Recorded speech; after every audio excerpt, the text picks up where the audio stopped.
Udah nih. Is being recording berarti udah mulai ya. Oke. Oke, assalamualaikum warahmatullahi wabarakatuh. Waalaikumsalam warahmatullahi wabarakatuh. Teman-teman semua, kali ini saya akan ngobrol bareng salah satu teman satu kampus lebih tepatnya. Tahun berapa ya? Aku lupa. 2009. 9. Iya. Jadi saya angkatan 2008, teman saya yang satu ini angkatan 2009, adik angkatan saya. Kebetulan beliau ini sekarang jadi pamong belajar di SKB Kabupaten Tegal. Kabupaten Tegal, bukan Kota Tegal ya. Bukan kabupaten. Iya. Slawi kan termasuk. Pamong belajar ini kebetulan kemarin kualifikasi formasinya memang dari S1 PLS ya. S1 Pendidikan Masyarakat. Oh, S1 Pendidikan Masyarakat. Ya, untuk ngawalin sebelum ngobrol, oh ya, kali ini itu saya pengen ngangkat tema karena lagi hangat-hangatnya mengenai rekrutmen CASN atau CPNS. Jadi saya pengen sharing sama teman-teman dengan salah satu narasumber yang kebetulan teman saya, yang kebetulan juga keterima di rekrutmen CPNS tahun kemarin. Jadi saya pengen coba sedikit ngobrol-ngobrol, sharing, ngorek-ngorek gimana sih tips dan trik ketika kemarin ikut rekrutmen, mulai dari persiapan dan lain sebagainya, sehingga harapannya nanti ini bisa jadi salah satu referensi buat teman-teman yang mungkin tertarik untuk mengikuti rekrutmen CPNS pada tahun ini, supaya bisa setidaknya sedikit membantu proses pendaftarannya. Syukur yang menjadi harapannya untuk keterima di rekrutmen CPNS tahun ini bisa berhasil berkat salah satunya dari referensi video yang kita buat ini. Oke, untuk pertama langsung aja kayaknya perkenalan deh. Ayo Mbak, perkenalan dulu aja ya Mbak. Kita santai aja ya teman-teman ya. Iya.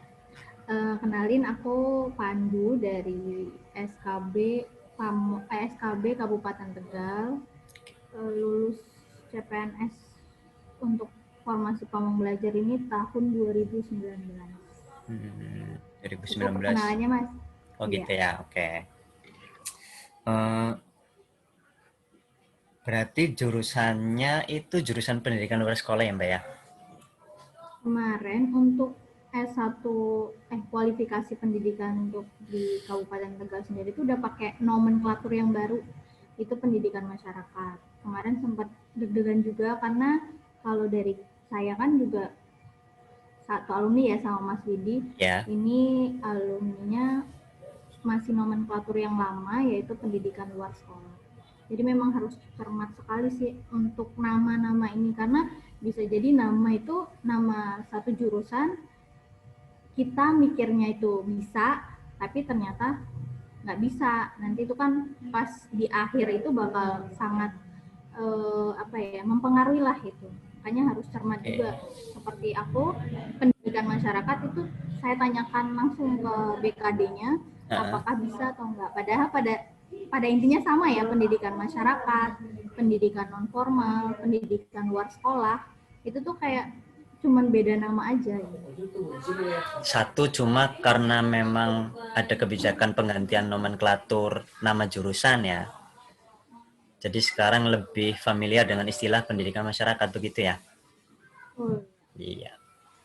Jadi sekalian update informasi juga nih saya, soalnya kan maklum cukup lama nggak update informasi terkait Bedanya di setahun kampus. ya. Nah, Setahun. setahun. Tapi untuk tahun ini kita juga nyari-nyari informasi ya, untuk pendidikan masyarakat itu malah lebih banyak pendidikan luar sekolah. Oh gitu. Berarti kembali Jadi ke istilah sebelumnya. iya, untuk tahun 2021 ini rekrutmennya yang saya lihat dari beberapa formasi itu kebanyakan itu pendidikan luar sekolah, malah untuk pendidikan masyarakat sepertinya pakai lagi gitu. Baru Kabupaten Tegal ini yang update sekali tentang nomenklatur yang baru. Oke. Nah, mungkin ini juga terjadi di sekian banyak daerah tentunya ya Mbak ya, sebagai penyelenggara atau instansi terkait yang menyelenggarakan rekrutmen CPNS ini. Nah, mungkin ada baiknya untuk teman-teman yang sekiranya ragu bisa mencontoh langkah yang sudah Mbak Pandu terapkan atau sudah Mbak Pandu lakukan dengan konfirmasi langsung ke BKD ya Mbak? Iya, konfirmasi langsung ke BKD tentang nama jurusan ya. Oke. Berarti lulus kuliah itu tahun Tahun 2013. 2013. Akhir 2013. Berarti rekrutmen kemarin kan 2019 ya. Selama selama setelah lulus itu pernah ikut tes CPNS juga atau enggak? Ya, jadi tes CPNS itu udah 4 kali sama yang 2019. Oh, 4 kali ya. Iya, 4 kali dan yang keempat ini baru bisa masuk, alhamdulillah. Dan belajar dari 3 kali tes sebelumnya. Jadi banyak banget pelajaran di 3 kali gagal itu. Oke. Berarti 4 kali itu tahun berapa aja Mbak kalau ingat? Kayaknya ya 2014, 2018 juga. Mas Widi waktu itu angkatan berapa tuh? 2000 18 ya? 2018. Ya 18. Makanya kalau nggak salah itu setelah lulus itu udah ada rekrutmen itu Ya. di 2014, kemudian 2017 dan 2018. Oh iya. 2018 kebetulan malah ceritanya itu kita satu formasi malah ya.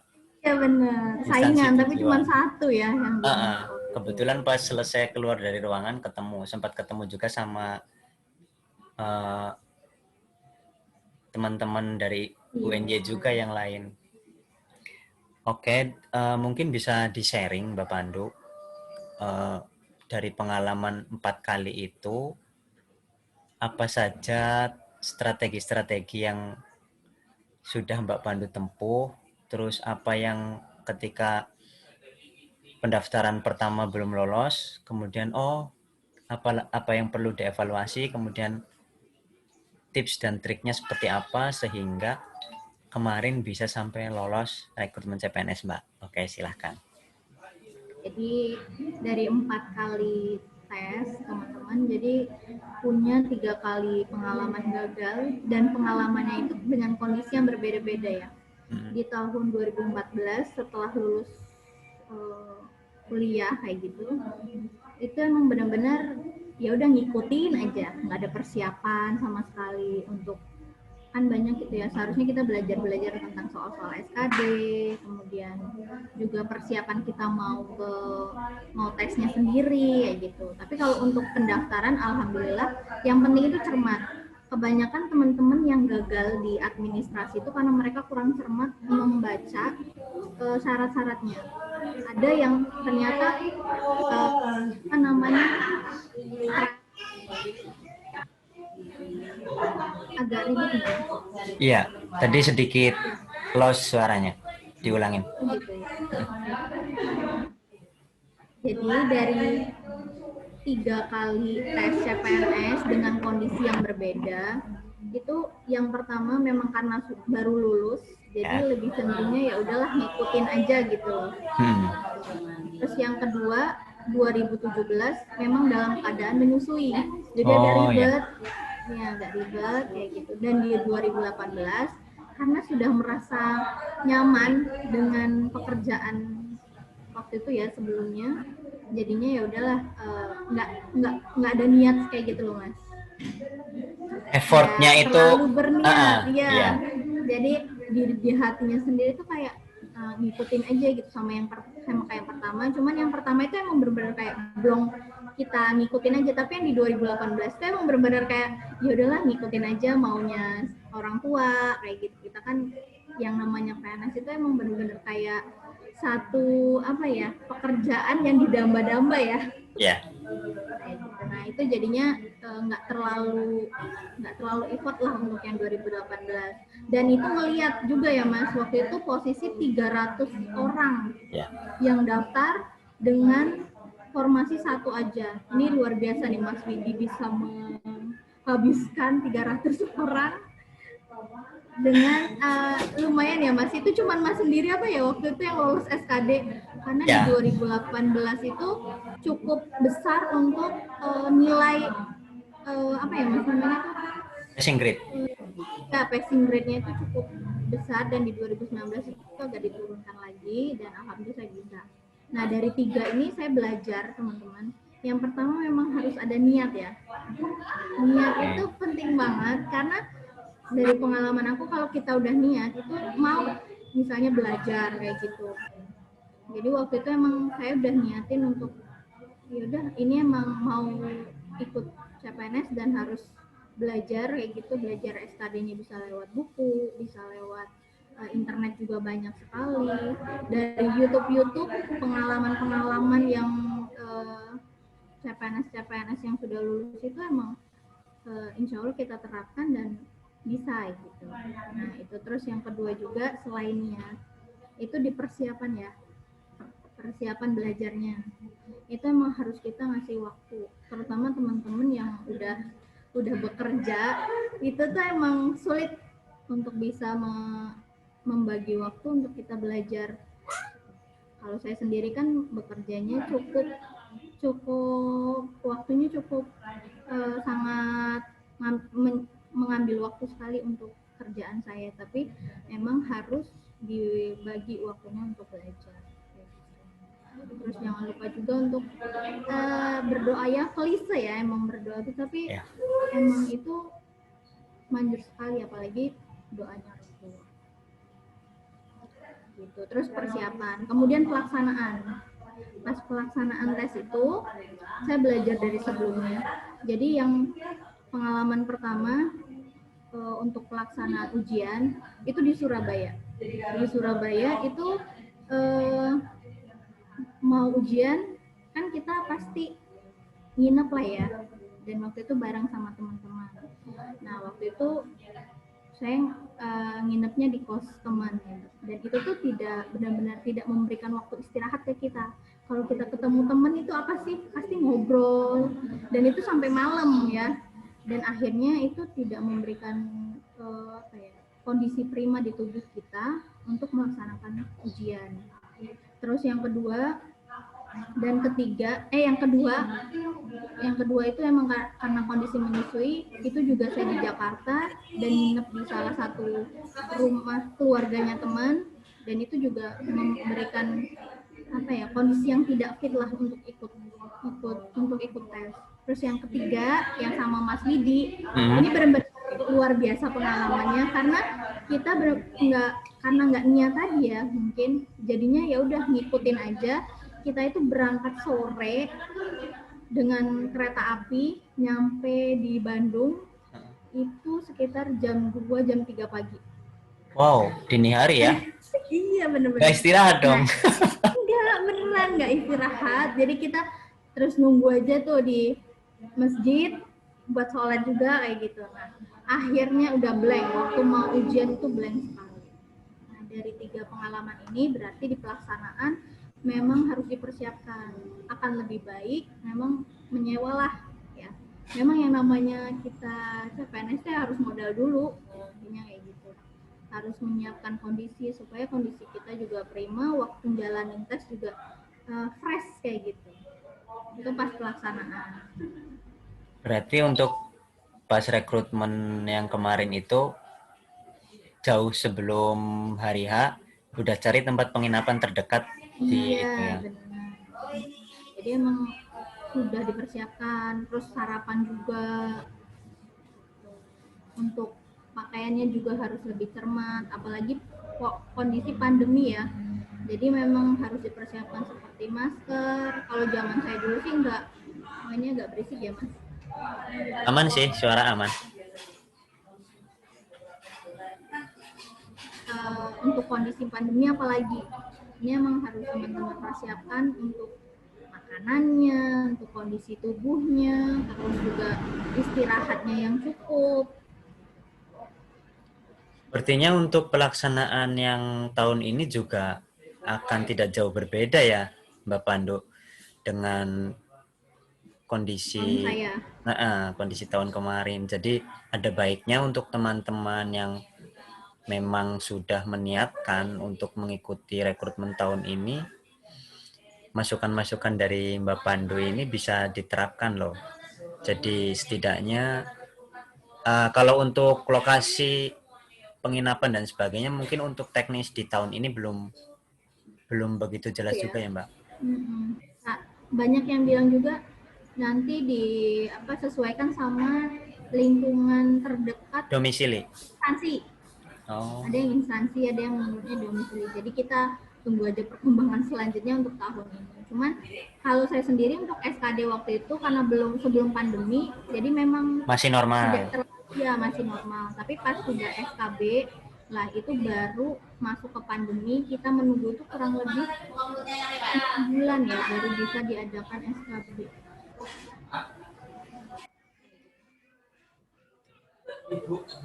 Untuk tahun kemarin formasi di tempat yang Mbak Pandu ikuti sendiri berapa yang dibutuhkan?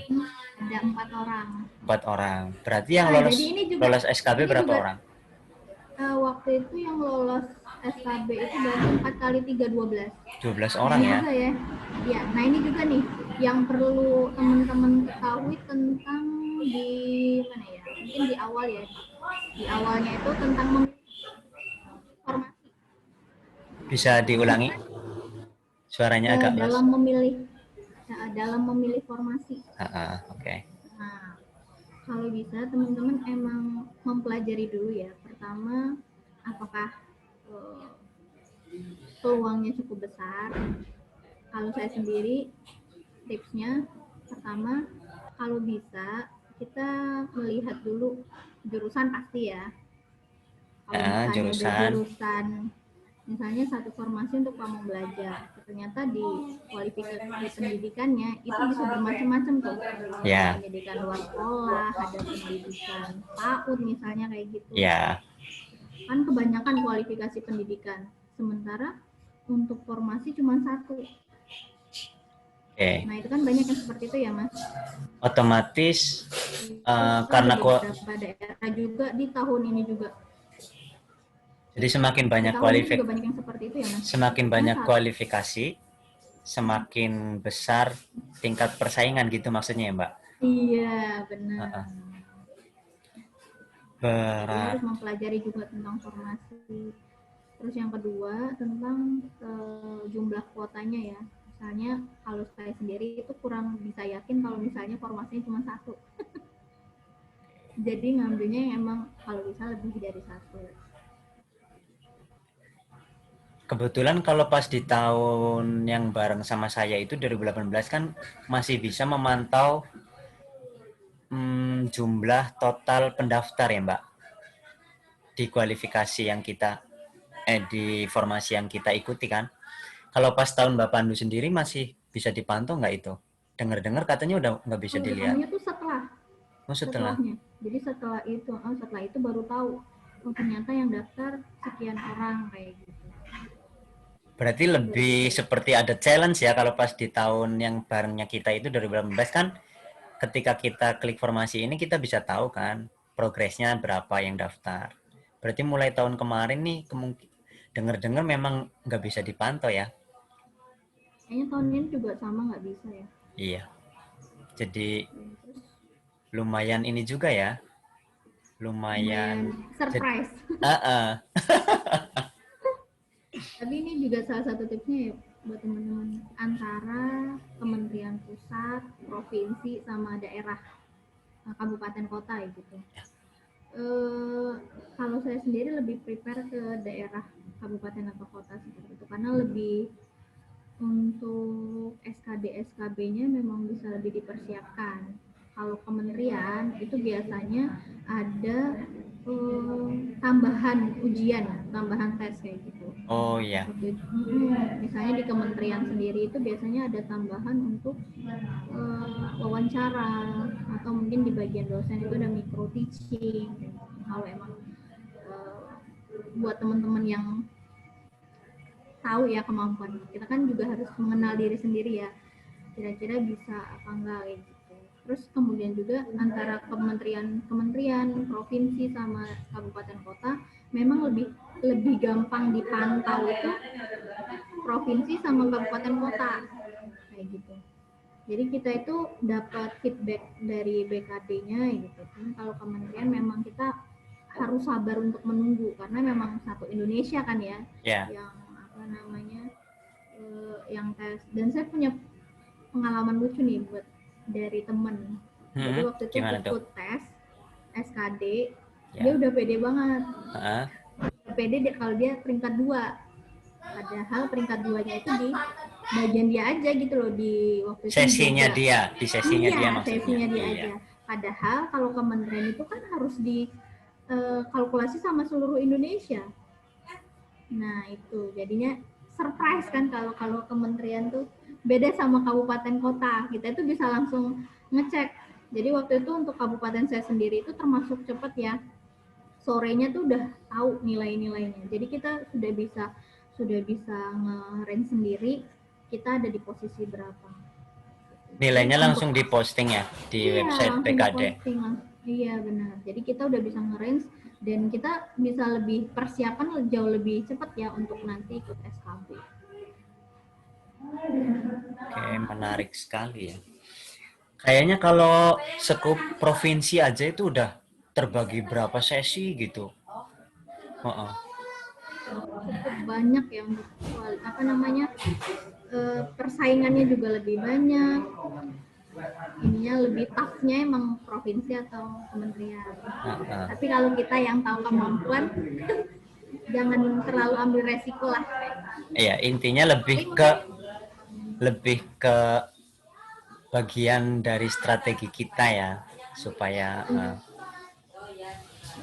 oke.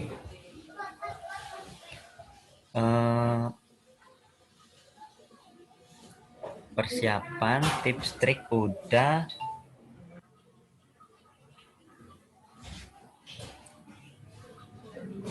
Ah, setelah keterima nih Mbak, kesan-kesan pertamanya itu gimana Mbak? Biar semakin memotivasi teman-teman nih yang mungkin setelah keterima untuk teknisnya atau di pekerjaannya langsung mas?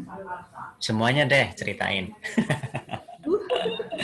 Agak lama ya. Jadi kalau setelah diterima, seperti yang aku udah bilang juga teman-teman, emang untuk PNS itu emang modal dulu ya, modal dulu karena setelah kita lulus juga masih banyak yang harus dipersiapkan. Juga harus nyiapin berkas-berkasnya. Jadi untuk tes kesehatan, waktu itu kesehatan secara jasmani juga secara kejiwaan waktu itu cukup menyita waktu dan menyita biaya. Karena itu harus menggunakan biaya sendiri ya. Betul. Uh-uh. Jadi emang jangan kaget kok gini ya gitu. Tapi emang Uh-uh. seperti itu. Emang harus modal dulu lah ya gitu. Apalagi buat teman-teman yang mungkin memilih nggak sesuai domisili ya.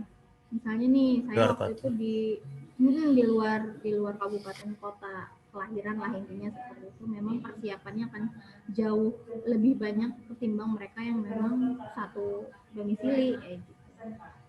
Nah, setelah kerja pun memang apalagi saya yang seangkatan sama Mas Widi yang sudah ilmunya juga mungkin sudah bercampur dengan Sudah usang. pekerjaan. Nggak usang juga sih. Jadi maksudnya sudah bercampur dengan pekerjaan sebelumnya ya. Ya. Kalau Mas Widi sendiri kan bukan di setelah lulus kuliah kan nggak langsung terjun di dunia ke-PLS-an ya. Ya. Kamu belajar tuh enggak. Jadi kita itu sempat istilahnya bahasanya istirahat dulu tapi untuk jurusan yang lain kayak gitu. Nah setelah memang sudah kembali lagi itu memang harus belajar lagi sih untuk kamu belajar sendiri itu kerjaannya itu seperti apa, mengenal lagi. Oke. Berarti untuk persiapan dari segi finansial mungkin juga mulai di planning ya, terutama buat kita yang tadinya udah bekerja gitu ya Mbak Pandu. Iya, benar. Terus kan kadang ada yang memilih resign di awal gitu karena terkait PKWT-nya, perjanjian kontrak waktu tertentu di kerjaannya, terkait kebijakan penalti apabila resign secara mendadak. Kalau untuk pekerjaan sebelumnya, Mbak Pandu sendiri resignnya itu setelah keterima atau gimana? Nah ini mungkin bisa buat patokan juga buat teman-teman yang mungkin notabene sudah bekerja supaya punya ancang-ancang nih baiknya gimana nih gitu. Iya. Karena memang sebelum lulus ini saya udah bekerja dan alhamdulillah pekerjaannya saya juga masih berkutat di pemerintahan ya, dan tidak tidak kemudian saklek dengan hal tersebut, tapi tetap ada batasan seperti itu untuk kapan bisa resignnya, tapi tidak langsung bisa harus mendadak terus ada penalti itu enggak, tapi sebelumnya sudah disampaikan kalau dari instansinya saya bahwa untuk ya udah sebulan sebelumnya misalnya seperti itu, atau sebelum tahun berikutnya gitu, karena waktu itu alhamdulillah juga untuk 2019 karena pandemi jadi kan diundur ya, dan itu TMT-nya itu bulan Desember. Nah jadi saya bisa di Novembernya, tapi ada beberapa teman-teman itu yang karena sudah tahu tuh instansinya, bukan instansi ya, kayak perusahaan, nah itu harus langsung keluar kayak gitu, padahal juga sebelum kita pemberkasan kayak gitu ada juga yang bisa jadi nggak lulus karena pemberkasan itu kayak gitu. Nah jadi misalnya nih Mas Kak, yang saya udah dibilangin, ada kita harus pelajari jurusannya ya. Ada yang S1 yang diterima S1 pendidikan fisika misal, ternyata dia tuh S1 fisika murni. Oh iya. Nah pas pemberkasan tuh baru ketahuan. Nah itu bisa berarti lolos pas di kelulusannya. administrasinya dia lolos gitu ya? Iya bisa lolos, cuman pas di pemberkasan, nah itu bisa saja nggak lolos.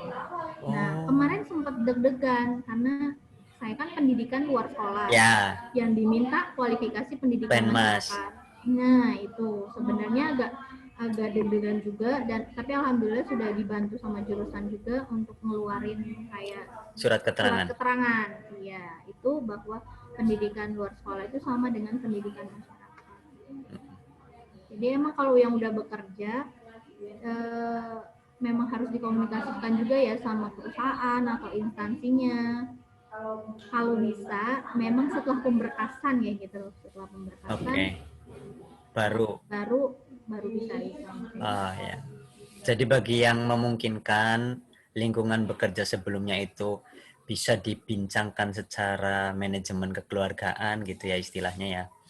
Nah itu mungkin akan lebih baik mengambil keputusan resign itu justru 1 bulan sebelum penyerahan SK gitu ya Mbak. Iya, benar. Tapi mungkin bagi teman-teman yang bekerja di perusahaan-perusahaan yang mungkin dengan manajemen yang lebih profesional, artinya lebih strength, nah mungkin itu bisa diperkirakan sendiri gitu ya Mbak ya. Iya. Bisa diperkirakan. Mungkin Mas Widi itu yang punya pengalaman. Kalau saya kebetulan waktu itu karena kalau misalnya harus perpanjang kontrak, itu nantinya akan konsekuensinya ketika resign akan menanggung sejumlah penalti, maka waktu itu di saya karena kebetulan waktu itu SKD-nya yang lolos saya sendiri ya Mbak. Iya. Jadi agak sedikit diri, gitu ya? Punya keberanian untuk resign lebih awal. Nah ini mungkin nanti tetap kembali ke teman-teman ya Mbak, ke teman-teman semua, mana yang lebih seret dan lebih sesuai dengan kondisi tempat kerja sebelumnya bagi yang memang sudah bekerja. Kalau bagi yang memang masih fresh graduate, mungkin jauh lebih fleksibel gitu ya Mbak Pandu. Nah, jadi itu tadi sekilas obrolan singkat kita dengan Mbak Pandu, salah satu pelaku pelaku atau apa tuh, praktisi peserta rekrutmen Hmm, yang kebetulan mantap. uh, lolos tahun kemarin. Berarti sekarang sedang proses menuju 100%-nya ya, Mbak? Iya, doain ya, semoga lulus. Oh, sekarang sudah mulai lancar. Iya, sudah lancar. Sudah rancangan aktualisasi. Rancangan aktualisasi ya. Iya. Sudah itu. Sekarang tinggal pelaksanaan aktualisasinya. Ini saya lagi menulis rancangan aktualisasi. Nanti Oh, gitu. akhir Juli ini seminar. Nah, bisa diceritakan sekilas sedikit aja, Mbak, mengenai latsar itu atau latihan dasar atau istilah dulunya itu prajab ya. Ya, Mungkin bisa diulas sekilas buat teman-teman nih, siapa tahu semakin termotivasi. jadi di tahun 2000, saya maksudnya 2021 untuk latsarnya memang berbeda dengan tahunnya Mas Widi ya. Kalau Ya. Mas Widi mungkin masih klasikal, tapi kita udah blended learning namanya. Jadi udah klasikalnya ada, tapi nanti di akhir pembelajaran. Nah, saat ini tuh kita sedang saya sudah menjalani fase-fasenya. Yang pertama itu ada MOOC. Jadi Apa itu tuh? adalah pembelajaran mandiri. MOOC. Jadi itu pembelajaran mandiri. Kita dikasih modul banyak banget dari Heeh. agenda 1 sampai agenda 4. Oke. Itu muatannya sungguh banyak sekali. Ada dari wawasan kebangsaan, kemudian nilai-nilai dasar PNS, sama kedudukan dan peran PNS. Dan kemudian habituasi nilai-nilai dasar PNS itu sendiri di agenda 4. Ini kita belajar semuanya, kemudian nanti ada evaluasi MOC. Evaluasinya itu sama lewat daring juga. Nanti di apa seperti itu, dan harus ngikutin passing grade juga MOC-nya tuh. Itu di minggu awal. Udah terhitung mulai berarti ya MOC itu. Nah, jadi kurang lebih MOC itu 2 minggu. Kemudian nanti ada daring. Daring ini kita membahas tentang MOOC sendiri. Nah, kebanyakan dari daring ini tugas-tugasnya luar biasa sekali. Kita dituntut kreatif, dituntut bisa paham teknologi, dituntut cepat, karena tugasnya itu sehari harus sudah jadi kayak gitu. Dengan Jadi beberapa tugas ya. iya, kurang lebih luar biasa deh. Pokoknya jadi artis, jadi jadi teknisi, semuanya harus bisa di daring ini. Ini kurang lebih 2-3 minggu juga. Ini udah termasuk kita untuk persiapan rancangan aktualisasi di daring Ya. ini.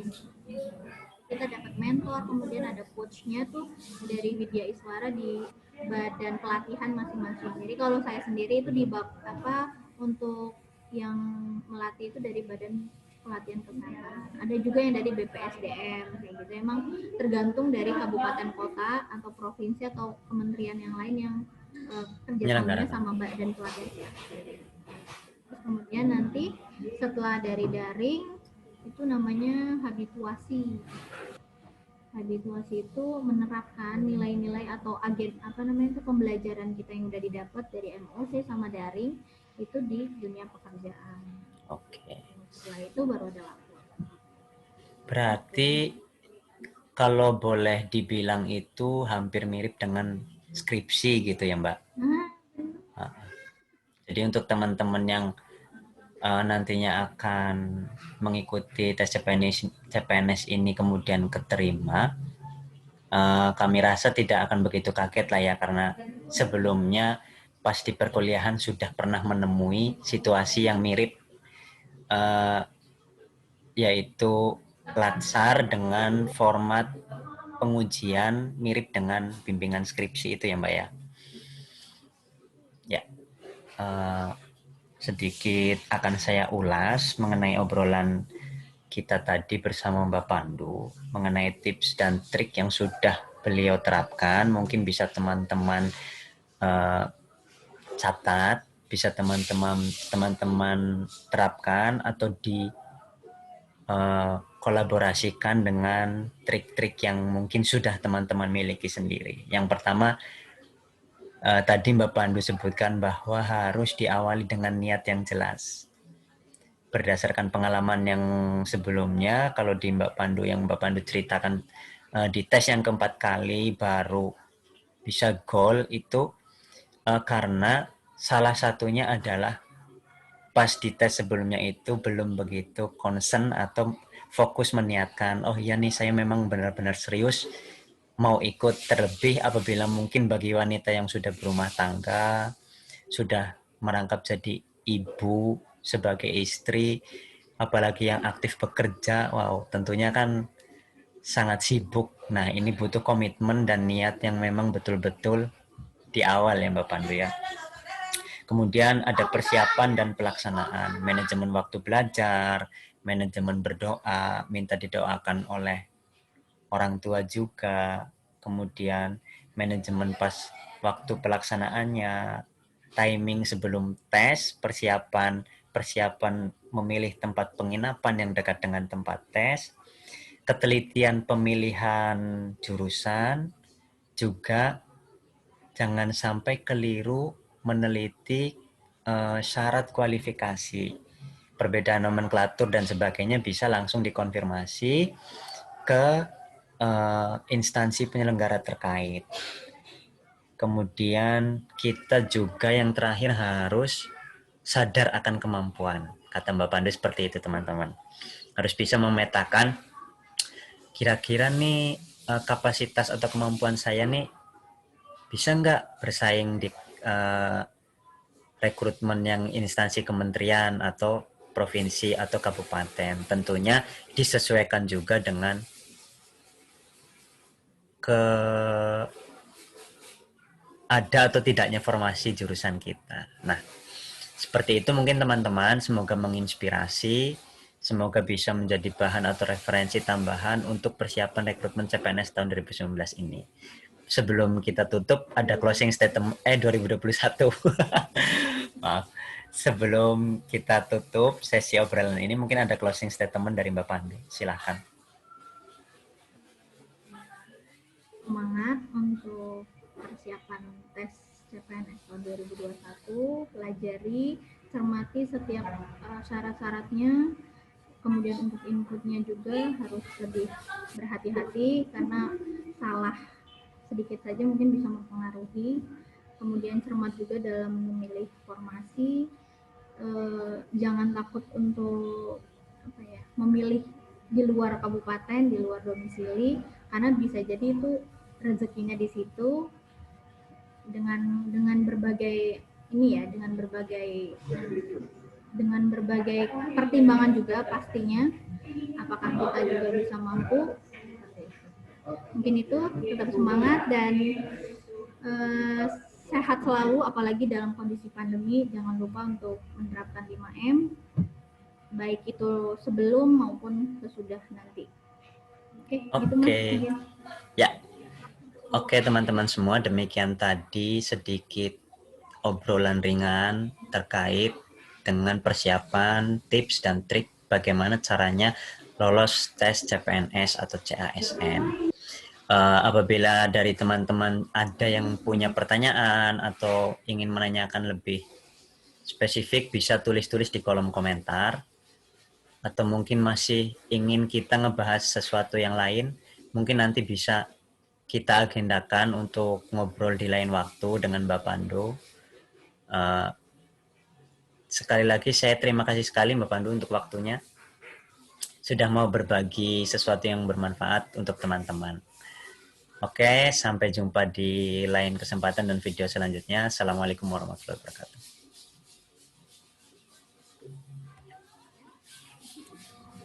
Langsung di stop aja nggak apa-apa ini ya? Iya, Livi. Iya, stop. Oke.